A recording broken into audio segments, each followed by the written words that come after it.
I wonder whether, in the middle of the 5th century, Roman philosophers and governors debated whether the solution to their problems wasn't more government and more rapacious provincial governors and higher taxes and more uniformity and harmonisation, and if necessary the importation of Goths to do the work which it was no longer profitable for Romans to do.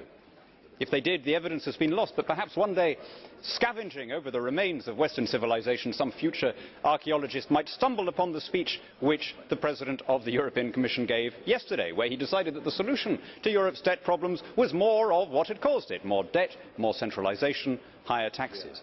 It does seem extraordinary, given the magnitude of events, that we're debating all of these further agglomerations of power by central government. We're consigning this part of the world to utter economic irrelevance, while on our borders more virile nations are growing and taking up the slack. Altogether elsewhere, vast herds of reindeer move across miles and miles of golden moss, silently and very fast.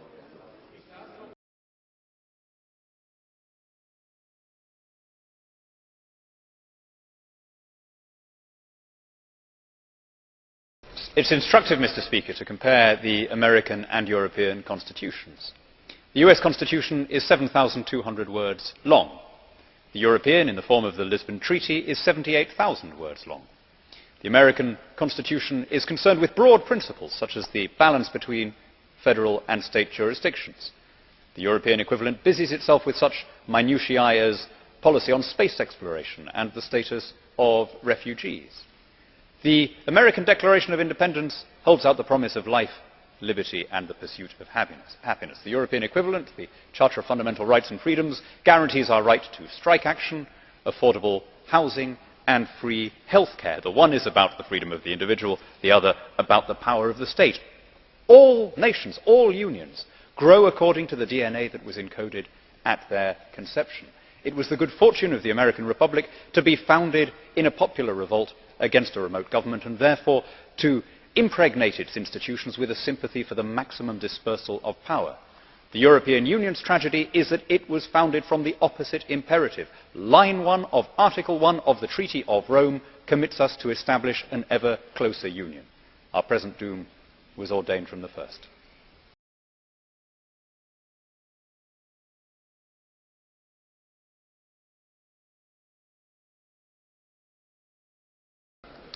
Prime Minister, I see you've already mastered the essential craft of the European politician, namely the ability to say one thing in this chamber and a very different thing to your home electorate. You've spoken here about free trade and amen to that. Who would have guessed, listening to you just now, that you were the author of the phrase British jobs for British workers, and that you have subsidised, where you have not nationalised outright, swathes of our economy, including the car industry and many of the banks? Perhaps you would have more moral authority in this House if your actions matched your words. Perhaps you would have more legitimacy in the councils of the world if the United Kingdom were not going into this recession in the worst condition of any G20 country. The truth, Prime Minister, is that you have run out of our money. The country as a whole is now in negative equity. Every British child is born owing around £20,000. Servicing the interest on that debt is going to cost more than educating the child. Now, once again today you try to spread the blame around. You spoke about an international recession, international crisis. Well, it is true that we are all sailing together into the squalls, but not every vessel in the convoy is in the same dilapidated condition. Other ships used the good years to caulk their hulls and clear their rigging, in other words, to pay off debt. But you used the good years to raise borrowing yet further. As a consequence, under your captaincy, our hull is pressed deep into the waterline under the accumulated weight of your debt. We are now running a deficit that touches 10% of GDP, an almost unbelievable figure. More than Pakistan, more than Hungary, countries where the IMF has already been called in. Now, it's not that you're not apologising. Like everyone else, I've long accepted that you're pathologically incapable of accepting responsibility for these things. It's that you're carrying on, willfully worsening our situation, wantonly spending what little we have left. Last year, in the last 12 months, 100,000 private sector jobs have been lost, and yet you created 30,000 public sector jobs. Prime Minister, you cannot carry on forever squeezing the productive bit of the economy in order to fund an unprecedented engorgement of the unproductive bit. You cannot spend your way out of recession or borrow your way out of debt. And when you repeat, in that wooden and perfunctory way, that our situation is better than others, that we are well placed to weather the storm, I have to tell you, you sound like a Brezhnev-era apparatchik giving the party line. You know, and we know, and you know that we know that it's nonsense.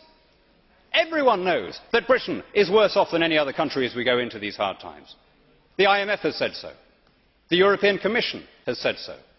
The markets have said so, which is why our currency has devalued by 30%, and soon the voters too will get their chance to say so. They can see what the markets have already seen, that you are the devalued Prime Minister of a devalued government.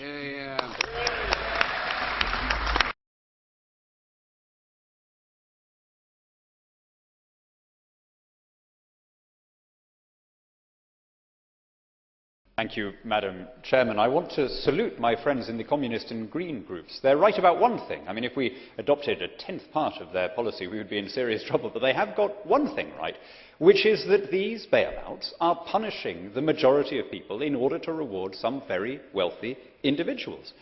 If we want to rescue banks that are exposed in Greece, particularly French and German banks, it would be much, much cheaper just to give them the money directly, rather than routing it scenically through Athens. But I have to stand back and question the premise. Why, yet again, given the failure of the first round of bank bailouts, are taxpayers being expected to come forward and rescue some very wealthy individuals from the consequences of their own error? You know, we in our generation, we look back at Ancien Régime Europe, and we wonder how such a system could have existed. We say, how could it possibly have been constructed so that only the nobility had exemption from taxation? How could we have tolerated a system where only the little guys were paying taxes? But you know what? We are recreating exactly that system by shoveling around this public money in order to save some vested interests. So, hasta la victoria siempre.